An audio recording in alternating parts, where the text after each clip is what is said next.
Na ni bahati iliyo njema kwa kweli kupata nafasi jioni hii ya kuchangia katika hotuba na bajeti ya ofisi ya Mheshimiwa Waziri Mkuu. Na wenzangu wengi hapa wameshachangia mambo mengi makubwa kudhihirisha kwamba serikali ya Chama cha Mapinduzi iko kazini na inaendelea kufanya kazi.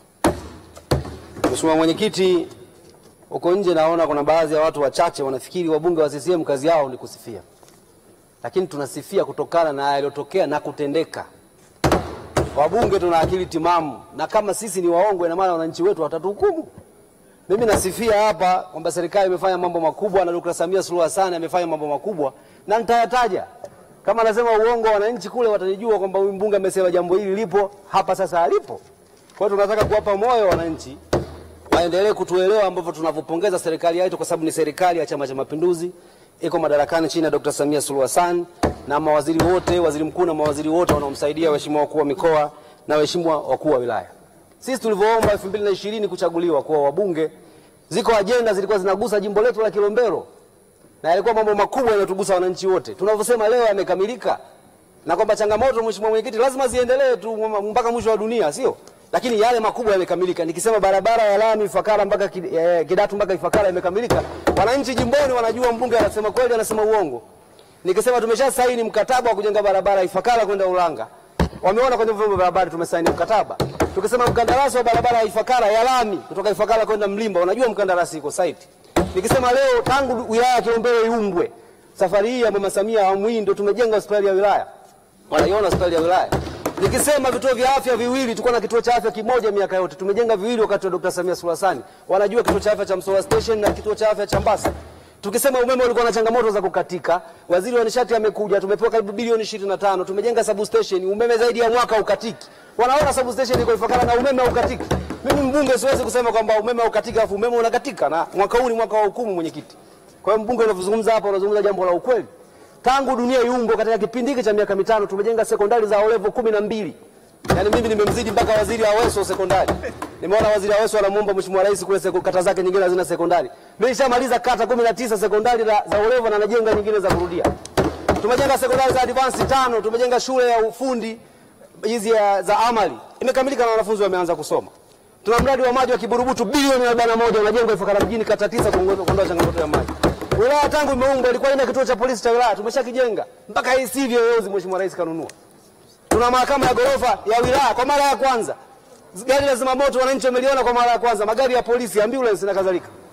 Tunataka kutia msisitizo hapa, tunasema changamoto haziwezi kuisha, maendeleo ni hatua. Kule Ifakara kwangu kuna maeneo yanapima viwanja, wananchi wanaanza kujenga.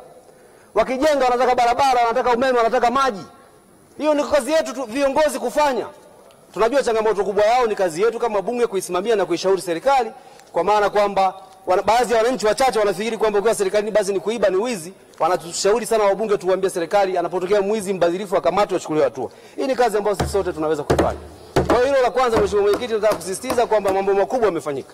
Sasa ya pili, changamoto na matarajio katika bajeti ya serikali ya Waziri Mkuu nimeisoma karibu kurasa zote. Nimeona kuna changamoto na tunasema hapa ili serikali ifanywe kazi. Izichukue ziandike. Na kuna ilani mpya mwakani itakuja itabeba mengine katika uchaguzi mkuu. La kwanza, nataka kuzungumza hapa na sekta ya kilimo. Na nimeona Waziri Mkuu amezungumzia hapa. Mheshimiwa Mwenyekiti, sisi tuliomba kiwanda kipya cha sukari, karibu bilioni 700 tumejengewa kiwanda kipya cha sukari. Lakini serikali tunaiomba, na Mheshimiwa Naibu Waziri na muona wa kilimo hapa. Nimekutana na wakulima na juzi wakulima walikuja Dodoma hapa. Kuna changamoto ya ulipaji bei. Kuna siasa inataka kuchezwa katika kilimo cha mua. Tunaomba serikali imulike. Nimemwambia Waziri wa Kilimo, nimemwambia Naibu Waziri na nimemwambia viongozi wote wa serikali watazame. Kuna watu tulivyobadilisha sheria hapa ya kuruhusu kuingiza sukari kwa ajili ya kuwafeva wananchi wasinunue sukari kwa bei mbaya, wanatumia gap hiyo kufanya siasa, na siasa hizi zinahusisha wakulima wengi. Mimi na 60% ya wananchi wangu karibu wakulima wa miwa. Sasa majenga kiwanda kipya cha sukari bilioni 700. Mkulima alikuwa anauza mua tani shilingi 110,000, 1,100,300. Leo anaambiwa 87,000. Mkulima akishauza mua anasubiri sukari iuzwe, sukari ikishauzwa analetewa pesa zaidi iliyobaki. Sasa hivi anaambiwa hakuna makato. Mkulima huyo alikuwa anauza kwa cross ya 10 ya mua, anapata milioni karibu 3 kwa gari moja. Sasa hivi anaambiwa karibu 600,000. Wazee wa Kilombero pale wameniita wakaniambia, mbunge, kiwanda kipya kinaweza kisifanye kazi, watu watakosa moyo wa kulima mua endapo serikali haijachukua hatua za kutosha. Nimeshukuru sana bodi ya sukari, niambia ilienda kufanya mkutano kule. Na mimi nasisitiza mwenyekiti, hapa tumejenga kiwanda kipya cha bilioni 700. Jambo kubwa. Ilikuwa ahadi yetu. Sasa lazima tukawasikiliza wakulima hawa, na mheshimiwa waziri ameniambia au naibu waziri tutaenda, tutakaa nao, tutawasikiliza ili kiwanda kile kiweze kulipa kama ilivyokuwa inalipa mwanzo. 110,000 kwa tani na wananchi wapate pesa zao kwa wakati. La pili, tuna changamoto ya TARURA. TARURA, mheshimiwa mwenyekiti, hawajapata pesa wakandarasi wengi. Kila mbunge hapa anazungumza. Mimi na imani sana na waziri wa TAMISEMI. Najua akija hapa atakuja na solution ya vituo vya afya vya kimkakati ambako sisi tunajenga kule Michenga na Lumemo kituo kimoja cha afya, lakini mheshimiwa waziri wa TAMISEMI atakuja na majibu kuhusu TARURA. Mimi nilikuwa jimboni jana, mheshimiwa mwenyekiti. Nimepita Ifakara mjini, sehemu inaitwa Mbasa pale mjini Ifakara, ambako Mbasa kwa mfuga punda, soko la Kariakoo. Wanapita wananchi pale kama maji kwenye bomba. Mkandarasi amejenga karavati, ameondoka, ameacha bila kufunika. Nimeongea na viongozi wa TARURA, mkandarasi yule hajalipa. Nimepita Katindiuka, ofisi ya kata pale kuna barabara, kuna makaravati. Mji wangu ule wa Ifakara huko bondeni kidogo. Barabara hili ipitike miaka yote lazima uichonge, uweke changarawe, uweke na makaravati. Sasa hali ile kwa kata zote 19 kwa kweli ni mbaya. Na niliomba viongozi wangu wa TARURA tuweke angalau bajeti ya kueleweka na mpango maalum wa kata 10 wa kilomita 10 katika kata, tupate kilomita 190 zitasaidia jimbo letu kuliondoa na barabara za TARURA. Hii ni changamoto kubwa sana. Pale Ifakara mjini ukitoka Lumemo, ukivuka tu daraja la Lumemo pale barabara ya TANROADS, unaenda Mlimba, ina mashimo 4 makubwa, na jana nimemtumia Chief of TANROADS barabara hiyo na ameiona. Naiomba serikali yangu katika nishati. Nafurahi sana na naibu waziri mkuu yuko hapa, waziri wa nishati, namshukuru sana mara zote amekuja jimboni. Amefanya siasa nzuri. Katuendelea tatizo katika kwa umeme. Vijiji vyote tulishafikisha umeme. Naomba tu katika vile vitongoji 15, najua kandarasi wako kule wanaendelea. Push kidogo pale nipate vitongoji vyangu 15 mkandarasi ya supply umeme katika vitongoji. Na juzi nilikuwa katika kitongoji cha Upendo na Tupendane Michenga. Hali bado ni ngumu sana. Mheshimiwa mwenyekiti, sisi miongoni mwa watu waliopata mradi wa TACTIC. Mji wa Ifakara unakuwa, mji wa Ifakara benki hazifungwi Jumamosi na Jumapili. Kwa sababu ni wakulima wazuri na ni wafugaji wazuri. Tumepata soko jipya, waziri wa viwanda na biashara amekuja pale, waziri Jafu amezungumza pale na amevaa suti imependeza kabisa. Na akatuambia Asenga linakuja hili soko Ifakara mjini. Tunaomba serikali tuletee ile soko haraka kabisa. Kwa sababu pale wafanya biashara wa soko la Ifakara mjini wameshapisha, wameenda kusogeza frame zao mbali, wameacha ile eneo. Tumwambia soko zuri la gorofa katika mradi wa TACTIC. Tunaomba ianze mapema iwezekanavyo. Katika mji wetu Ifakara umesongamana na barabara ya mjini pale ile haina uwezo tena.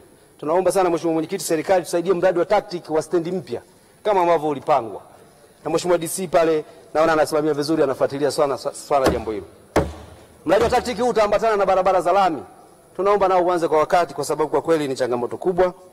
Huku nikimalizia mheshimiwa mwenyekiti, nataka kuzungumza swala la maafa. Tunamshukuru Mwenyezi Mungu mpaka sasa Ifakara, halmashauri ya Ifakara na jimbo la Kilombero hatujapata maafa kwa kiasi kikubwa, lakini mvua zimeanza. Naendelea kuwaomba na nilimwomba naibu waziri mkuu anisaidie TANESCO alijenga tuta upande mmoja wa mto, wajenge na upande wa pili, na nimeleta barua ofisini kwako unisaidie ili tuweze kupunguza hilo swala la tuta. Nataka kuzungumza kwenye ardhi. Nashukuru sana Wizara ya Ardhi, kwa kweli kwa kiasi kikubwa imepunguza sana changamoto za migogoro ya ardhi.